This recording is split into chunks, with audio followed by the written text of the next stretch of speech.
شریف ایران، این صدا صدای طلاب جمهوری آذربایجان است که از دل مردم آذربایجان برخاسته است. اما در جمهوری اسلامی ایران چه امروز و چه در روزهای آینده در این راه حق تا پایان در کنار شما شانه به شانه ایستاده ایم.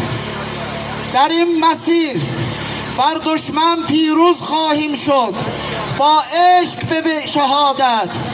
مردم عزیز ایران، چنانکه رهبر شهید ما فرموده است، آمریکا نوکر میخواد، سرسپرده میخواد، تو سری خور میخواد و دست بسته تسلیم شدن یک ملت میخواد، اما هرگز نه نوکر آمریکا خواهیم شد و نه از خون رهبر شهید و بزرگ خود صرف نظر خواهیم کرد.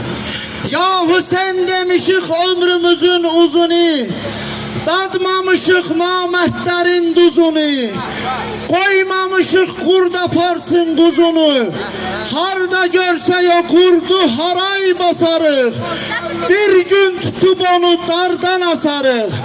Hüseyin Hüseyin şiarımız, şehadet iftixarımız. Hüseyin Hüseyin şiarımız, şehadet iftixarımız. Hüseyin